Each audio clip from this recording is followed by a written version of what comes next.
Hello students, welcome to the video. तो काफ़ी बच्चों की ये डिमांड थी कि पेपर को कैसे अटेम्प्ट करना है, क्या चीज़ें हमें पढ़नी है जिससे हम कि सीयूईटी के अंदर अच्छा स्कोर कर पाए। इसलिए वीडियो का टाइटल भी है how to score well in CUET. तो देखो, कुछ चीज़ें जो तुम्हें समझनी पड़ेगी कि इस तरीके से तुम पढ़ोगे। और एग्जाम को समझना सबसे पहले काफ़ी ज़रूरी है।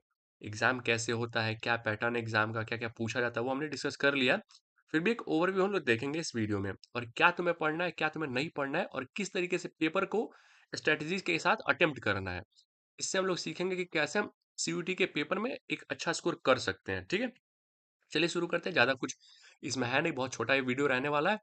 और हमेशा की तरह आप लोग कमेंट करके बताइए जो आपने टारगेट फिक्स किया था वो पूरा किया या नहीं, आपका दिन प्रोडक्टिव था या नहीं।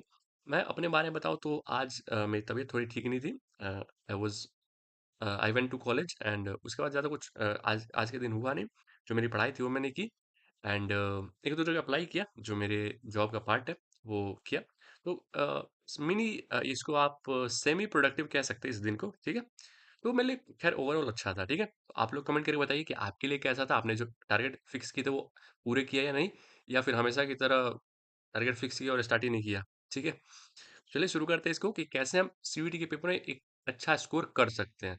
और खास करके उन बच्चों के लिए जिनके पेपर में कंपटीशन काफ़ी ज़्यादा रहता है, जैसे आर्ट्स के सब्जेक्ट्स हो गए जिसमें कंपटीशन काफ़ी ज़्यादा रहता है, क्योंकि वो इजी टू स्कोर है। इजी टू स्कोर में अगर आप उसमें भी पीछे रह गए देन आपके लिए बहुत मुश्किल होने वाली है। जिसमें सब स्कोर कर रहे हैं, आप नहीं कर पा रहे, तो बहुत दिक्कत हो जाएगी। ठीक है, इसमें सबसे पहले समझते हैं एग्जाम पैटर्न को। तो देखिए, एग्जाम पैटर्न में डोमेन में मैक्सिमम डोमेन में 50 क्वेश्चन आते हैं, और जनरल टेस्ट में 60 क्वेश्चन आता है। ठीक है, डोमेन में आपको सही इसके लिए आप अगर सही जवाब देते हो तो आपको 5 नंबर मिलेगा। ठीक है, और गलत पे 1 कट जाएगा। ठीक है, -1। यानी कि अगर आप एक गलत जवाब देते तो आपका 6 नंबर का नुकसान है। अगर आप सही दे सकते थे और उस क्वेश्चन को आपने गलत कर दिया तो आपके 6 नंबर का नुकसान है। इस चीज़ को बच्चे नहीं समझते हैं। उनको तो लगता है कि भाई एक ही नंबर का नुकसान हुआ। भाई वो जो तुम सही कर सकते थे ना, 5 नंबर तो सही जो मिलने वाला था वो भी नहीं मिला, और जो तुमने सही किया है उसमें से 1 नंबर चला गया, तो 6 नंबर हो गया ना। ऐसे नुकसान होता है भाई। तो इस चीज़ के लिए क्या है कि तुक्का नहीं मारना है, गलत हो गया बहुत दिक्कत हो जाएगी।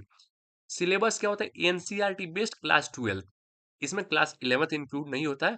हाँ, हालाँकि मान लो कि कोई ऐसा टॉपिक है जो क्लास 11th के टॉपिक से ही आगे उसका एडवांस वर्ज़न है, तो आपको क्लास 11th का वो टॉपिक पढ़ना पड़ेगा, लेकिन मैक्सिमम जगह ये होता नहीं है। क्लास 12th के सारे टॉपिक्स, 90% टॉपिक्स अलग-अलग हैं क्लास 11th के सिलेबस से। जैसे मैथ्स की बात करें तो लिमिट है क्लास 11th में, लेकिन 12th में आपके कंटीन्यूटी एंड डिफरेंशिएबिलिटी है, तो लिमिट उससे जुड़ा हुआ है, तो वो आपको पढ़ना पड़ेगा। तो इस तरह की चीज़ें, लेकिन हालाँकि ये बहुत कम है। ठीक है? एनसीईआरटी सिलेबस है आपका क्लास 12th का। ये हो गया आपका एग्ज़ाम पैटर्न। आगे चलते हैं, बुक्स कौन-सी फ़ॉलो करनी है। आपको एनसीईआरटी तो फ़ॉलो करना ही करना है, इसके अलावा कोई ऑप्शन नहीं है। सबसे पहले एनसीईआरटी प्रेफ़रेंस 1, सबसे ज़्यादा प्रेफ़रेंस देनी है एनसीईआरटी को। आपको पर डे 25 से 30 क्वेश्चन प्रैक्टिस करने हैं। ठीक है? पर डे 25 से 30 क्वेश्चन प्रैक्टिस करने, अगर आप कोई ऐसे सिलेबस से, ऐसे सब्जेक्ट से आप प्रैक्टिस प्रैक्टिस कर रहे हो जो कि सॉल्व करने वाला है, तो आपको उसको बार-बार सॉल्व करना है। या फिर मान लो कि आप याद भी करने वाला, तो उसको 25 से 30 डेली याद करना है। ठीक है? और एक क्वेश्चन को सॉल्व करने में आपके 1 मिनट से ज़्यादा नहीं जाने चाहिए। ठीक है? क्योंकि आप वहाँ पे 50 क्वेश्चन 60 मिनट में होता है। तो 10 मिनट मान लो कि आप क्वेश्चन को पढ़ोगे भी तो, आप इंस्ट्रक्शन पढ़ोगे, इंस्ट्रक्शन तो ख़ैर पहले आ जाता है। क्वेश्चन पढ़ोगे, क्वेश्चन समझोगे, कई बार क्वेश्चन क्या होता है काफ़ी लेंदी होता है, तो उसको पढ़ने में थोड़ा टाइम जाता है। उसको पढ़ोगे और उसको समझने की कोशिश करोगे, फिर उसके बाद सॉल्व करोगे ना। इस तरह की चीज़ें कि आपको 1 मिनट में सॉल्व करने की आदत डालनी है। 1 मिनट में अगर आप सॉल्व कर लोगे, 50 मिनट में 50 क्वेश्चन सॉल्व कर लोगे, 10 मिनट आपके पास एक्स्ट्रा रहेगा, आप उसमें क्वेश्चन को अच्छे तरीके से पढ़ सकते हो, अच्छे तरीके से समझ सकते हो। ठीक है? तो इस तरह की स्ट्रेटजी आपको अपनानी है। बुक्स सबसे पहले एनसीईआरटी, उसके बाद ही कोई रेफरेंस बुक अलग से। ठीक है? सबसे पहले एनसीईआरटी। आगे चले, पेपर स्ट्रेटजी की बात करते हैं। सबसे पहले प्रीवियस ईयर पेपर को देखना है। जिसको हम लोग पीवाईक्यू बोलते हैं ना, प्रीवियस ईयर क्वेश्चंस। बहुत इंपॉर्टेंट है, मोस्ट इंपॉर्टेंट। जैसे आपके एनसीईआरटी बुक्स में एनसीईआरटी इंपॉर्टेंट है, वैसे ही आपके प्रीवियस क्वेश्चन इंपॉर्टेंट है। एनटीए अपना सैंपल पेपर भी निकालता है, उसको भी आप रेफर कर सकते हो। एनटीए का जो सैंपल पेपर है और एनटीए के जो एग्जाम्स होते हैं, जो सीयूटी एग्जाम होते हैं, काफी हद तक सिमिलर होते हैं। इससे आपको आइडिया लग जाएगा किस तरीके के क्वेश्चन आ सकते हैं। ठीक है, सैंपल पेपर का आप फॉलो कर सकते हो। ठीक है, आगे चलते हैं। इसके बाद हम लोग देखते हैं पहले जो ईज़ी क्वेश्चन है, देखिए आप पेपर करोगे, तो हो सकता है पहला क्वेश्चन आया आपको देख के डिफिकल्ट लगा, उससे डर नहीं जाना है। पहले ईज़ी क्वेश्चन को अटेम्प्ट कर लेना है, ईज़ी क्वेश्चन में एकदम श्योर हो जाना है कि भाई ये मैंने एकदम सही किया है, ठीक है? और आपको जो डाउटफुल लग रहा है कि भाई 2 ऑप्शन लग रहा है मुझे, उसको एंड में करना है क्योंकि उसमें आप कन्फ्यूजन में टाइम स्पेंड करोगे तो आपका बाकी क्वेश्चन जो इजी वाला है वो बन सकता था वो भी छूट जाएगा ड्यू टू लेस टाइम। उस चीज को छोड़ना नहीं है कि भाई पहले इजी क्वेश्चन को अटेम्प्ट कर लेना। देखिए attempt easy question direct formula based जो कि फॉर्मूला बेस्ड आता है उसको पहले इजीली क्या करना है अटेम्प्ट कर लेना। उसके बाद इसमें डाउटफुल हो, मान लो कि तुम्हें दो कोई ऑप्शन लग रहा है कि भाई ये भी हो सकता है ये भी हो सकता है, उसको एंड में करना है। या फिर मान लो कि कोई डिफिकल्ट क्वेश्चन आ गया जो तुम्हें नहीं आ रहा है, उसको एंड में करना है या फिर उसको छोड़ देना है, क्योंकि नेगेटिव मार्किंग से बचना है। लास्ट पॉइंट यही है, negative marking hurts rank badly. तो जो नेगेटिव मार्किंग है वो क्या करता है कि आपको नंबर दिलाता भी नहीं है 5 नंबर, साथ ही साथ आपने जो सही किया है उसमें से भी 1 नंबर लेके चला जाता है।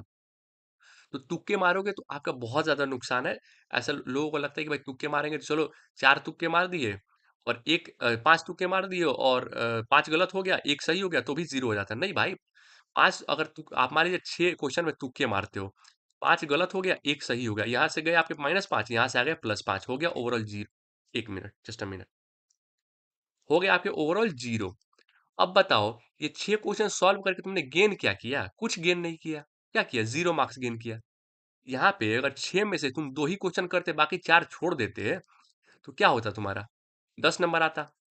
मान लो तुम एक ही क्वेश्चन करते, ये 5 गलत नहीं करते, यही एक ही सही करते, कितना आता? 5 नंबर तो आता ना। एटलीस्ट तुम 5 नंबर का गेन करते।